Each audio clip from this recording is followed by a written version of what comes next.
Hey guys, today we're just gonna discuss the basic and the most essential principle in software engineering practices, and it is none other than the solid principles. Solid principles are the just five principles of object oriented class design. They are a set of rules and best practices to follow while designing a class structure. These five principles help us understand the need for certain design patterns and software architecture in general. So, I believe that this is the most major topic that every developer should learn. So, why solid? What solid is all about and why we need solid principles? There arises a question. So, these solid principles are there to create understandable, readable, and testable code that many developers can collaboratively work on. So, the solid principles are the comprehension, the collaboration of all the five basic principles, which includes single responsibility, open closed principle, list curve substitution principle, interface segregation, and dependency inversion. In this, we are going to just cover the detailed portion of the first basic principle under solid, that is none other than the single responsibility principle. Yeah, just because you can doesn't mean you should. Right? I'm right, ain't I? So, this is the reason behind the invention of this kind of principle, that is the single responsibility principle. So, what does this SRP? That means the single responsibility principle states. So, it states that a class should do one thing and therefore it should have only a single reason to change. Every class, module, or function in a program should have one responsibility in a program. As a commonly used definition, every class should have only one reason to change. So I repeat this statement, every class should have only one reason to change. So what does that reason mean? So what does that reason mean? Each class and module should focus on a single task at a time. Everything in the class should be related to that single purpose. There can be many members in the class as long as they are related to the single responsibility. So these are the reason behind the SRP. So, to state this principle more technically, only one potential change in the software specification should be able to affect the specification of the class. This means that if a class is a data container like a book or a student class or some other else, it has some fields regarding that entity. It should change only when we change the data model. Following the single responsibility principle is important, first of all, because many different teams can work on the same project and edit the same class for different reasons. This could lead to incompatible modules. Secondly, it makes version control easier. For example, say if we have a persistence class that handles database operations and we see a change in that file in the GitHub commits. By following the SRP, we'll know that if it is related to storage or database related stuff. Another reason is the merge conflicts. They appear when different teams change the same file, but if the SRP is followed, fewer conflicts will appear. Files will have a single reason to change, and conflicts that do exist will be easier to resolve. So, these are the reason behind the implementation of this kind of principle, that is none other than the SRP. And then one main thing with SRP, classes become smaller and cleaner. So, where are the changes may occur? Which components we might change? There arises a question, and we can change 5 components, which includes methods, classes, packages, modules, and system. So we can make over changes in these 5 components in the program. So before going to see real life examples and the implementation of SRP, we'll just have an outlook of what each word of the principle means. That is single, which denotes some work in isolation. If your method class component does one thing, it does not do two things. Responsibility is the work or action that each part of your system, methods, classes, packages, and the modules are assigned to do. Change is nothing but an alteration or a modification of the existing code.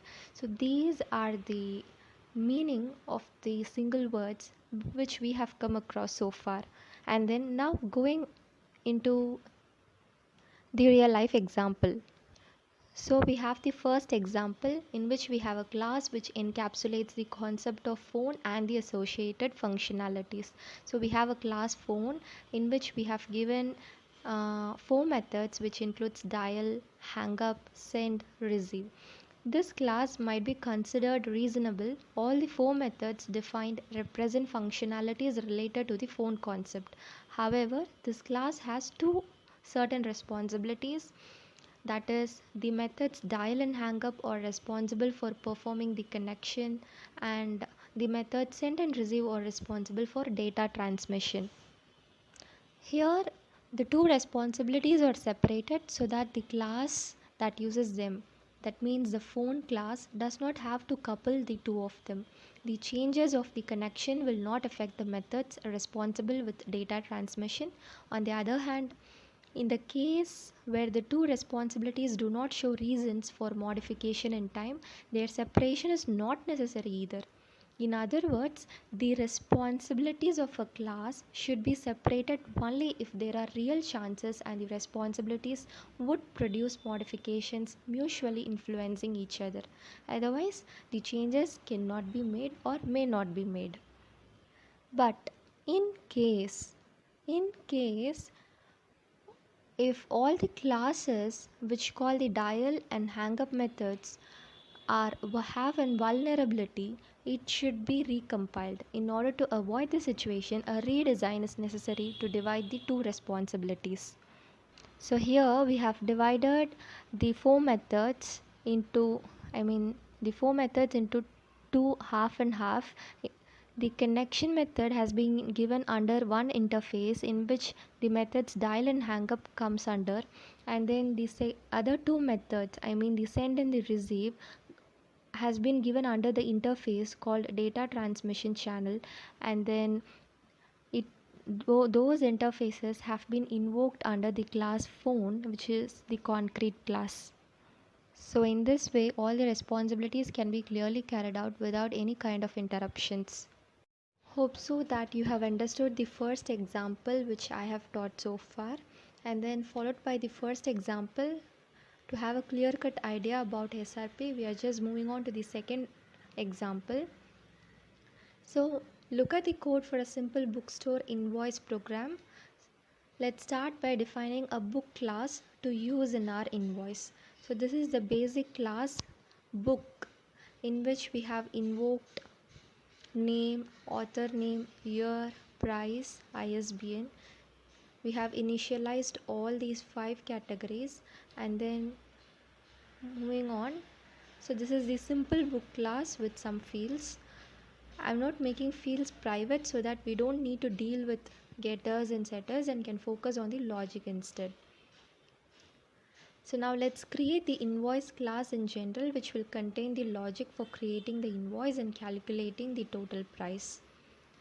So the next one goes with the invoice class, that is where our bookstore sell books and nothing else. So we are just gonna calculate only the total price and for creating the invoice. So as you see, we have created a class named invoice and we have initialized some books, quantity, discount rate, tax rate, total, those kind of categories, and then which is followed by another class calculate total, where we calculate the total price, and then printing the invoice where we get the invoice. So we have made use of 3 classes, the main class and the 2 subclasses.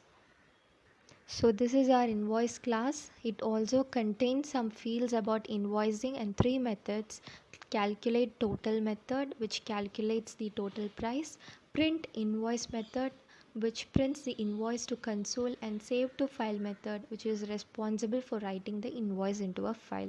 So here we have made use of 3 methods. You should give yourself a second to think about what is wrong with this class. Okay, so what's going on here or what's wrong with this class? Our class violates the single responsibility principle here in multiple ways. The first violation is the print invoice method, which contains our printing logic. The SRP states that our class should only have a single reason to change, which we have already discussed above in our first initializing itself, and that reason should be a change in the invoice calculation for our class. But in this architecture, if we wanted to change the printing format, we would need to change the class. That is why we should not have printing logic mixed with business logic in the same class. There is another method that violates the SRP in our class, that is the save to file method. It is also an extremely common mistake to mix persistence logic with business logic. And then don't just think in terms of writing to a file. It could be saving to either into a database, making an API call, or other stuff related to persistence. So how can we fix this print function? How can we just recorrect it? In order to recorrect it, we create new classes for our printing and persistence logic, so we'll have no longer need to modify the invoice class for those purposes. Here we create two separate classes, which includes invoice printer as the the first class, and the invoice persistence as the second class, and we move the objects.